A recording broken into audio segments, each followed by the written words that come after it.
Hello and welcome back to a new episode of the Weekly Album Spotlight, where I talk about various assorted albums that I've been listening to heavily and or that I just want to talk about and that I think I will never actually do proper reviews of.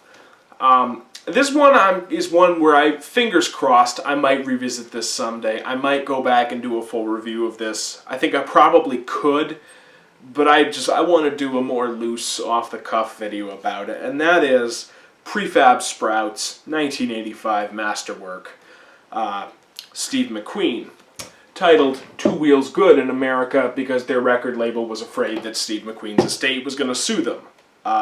They also retitled the first track on the album Farron when it was originally Farron Young, which is interesting. Thankfully, they didn't actually mess with the music. A lot of labels used to do that back in the day. Thankfully, this one didn't. This is otherwise the complete Steve McQueen album. It's just titled Two Wheels Good instead. Funny story, I got a bunch of vinyl from a relative who was getting rid of some vinyl. He had never listened to this album. I had never listened to this album, but I knew of Prefab Sprout, and I knew that a close friend of mine had been recommending them for a very long time, so I said, hey, why not? It's free. And I really wound up falling in love with the album. I got it in October, and I've been listening to it pretty much non-stop ever since. And for somebody like me, who, for context, I will cycle through as many as like 30 or 40 albums over the course of a month.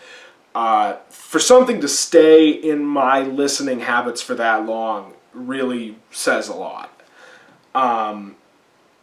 So what is this? This is sophistopop. I've talked about this stuff before. Nebulous term. I'm not crazy about the genre because there's a lot of 80s pop music that kind of sounds like sophistopop that isn't sophistopop. Like there's this whole unnamed subgenre of classy pop music that I like to jokingly call culture pop.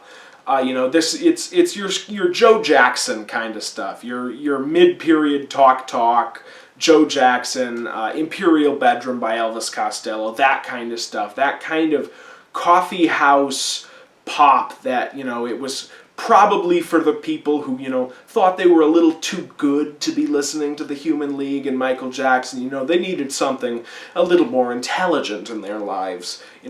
That kind of stuff. But it's not sophistopop, because sophistopop is something else, something to do with soul and Northern Europe and Northern English people and socialism and socialism, and I don't understand it. I still don't understand it. I've had it explained to me many, many times. I don't understand it. Anyway, this is sophistopop, whatever it is extremely good. I cannot recommend it highly enough. Just about every track on here is a highlight. It was produced by Thomas Dolby of One Hit Wonder status with, I believe it was She Blinded Me with Science. I have not heard very much of his, but he does a really good job on this album. There are a few tracks where the mid-80s syrup is overdone a little bit too much. When I first heard this album, I had somebody I know basically make that comment to me, and I didn't hear it at the time, but I do hear it now, because when love breaks down, and especially Blueberry Pies, it's just a little too syrupy and smothered in mid-80s cheese for its own good. But the rest of the album is really good. I don't know a huge amount about these guys. This is the only album of theirs I've ever heard. Something I can tell you that I love about them, two things that I think are phenomenal on this album: the lyrics. The lyrics are not like super complex, they're not like super intelligent, but they're incredibly well written. And they are super, super memorable. There are so many lines on this album that I can remember really vividly. And like I said, a lot of them are not perfect. A lot of them are not like super intelligent, like the line on Desire As of, that's not sophisticated in any sense of the term, but it's something in the presentation and the delivery, I guess. Or like an Appetite, you know, the line about wishing she could call him Heartache, but it's not a boy's name. You know, that's some interesting stuff. I also really like the sort of ethereal female backing vocals throughout the album. Like, I especially love the point where on the last track, you know, maybe my favorite on the album actually, When the Angels, what something where the lyric is hard-faced little bastards, or one of the two vocals is saying bastards. One of them, I think, is saying something else. Anyway, the ethereal female vocals are singing bastards in that section of the song, and that's just, I really like that. It's some of it is that it's funny, some of it's the presentation. From what I understand, When the Angels is actually about Marvin Gaye, who had, of course, just died when this album came out, you know, the year before. I actually was considering making a playlist of songs you didn't know were about Marvin Gaye, and that When the Angels would be on there, and then of course, you know, Lost Horizon from Acapella by Todd Rundgren, which is, I think, one of the maybe the best '80s Todd Rundgren song. But you know, I'm kind of getting off course here. Instrumentally, the album's all over the place. You know, it's very slick, it's very produced, as you would expect from Thomas Dolby, but the music is all over the place. You have vaguely bossa nova kind of tinged stuff. You have slightly country and western infused stuff like the title track. And the majority of it, though, I would say it's pretty, it's sophistopop. Like it's you know, I feel like I'm just going to keep coming back to this rant. Sophistopop to me is one of those genres where I feel like what you think it sounds like depends mostly on what you heard first. Like, when I think of Sophistopop, I think of the Style Council. You know, I think of lots of pianos, jazzy moments, little sort of coffee shop folk and bossa nova moments, and that sort of thing. This album's got all of that. It doesn't sound like the Style Council, but it sounds similar enough that I could actually see putting this in the same genre. That's not true of all sophistopop, but speaking of bossa nova, I feel like this is a good point in the video to point out that I actually own several bossa nova albums.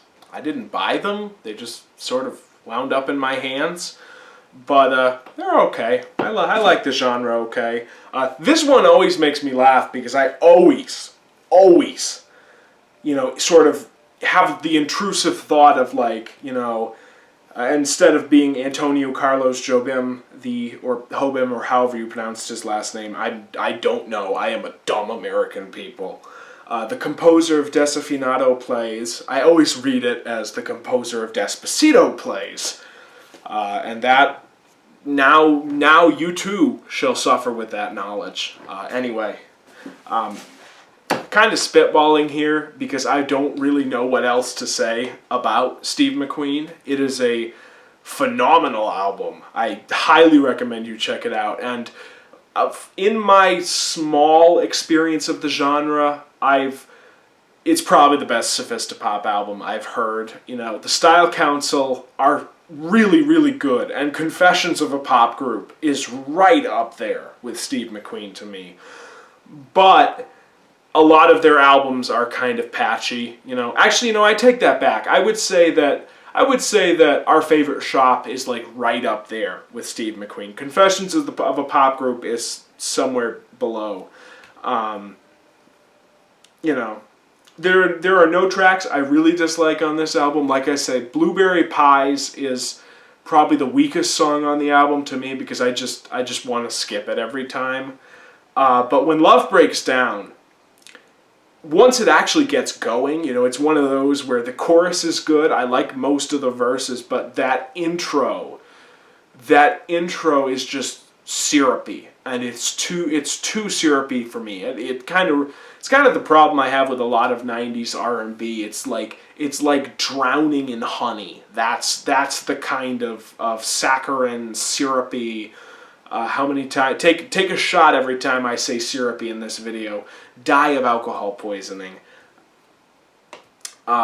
Anyway, there's really not anywhere left for me to go with this, so, where did I put that? Here we go, yes.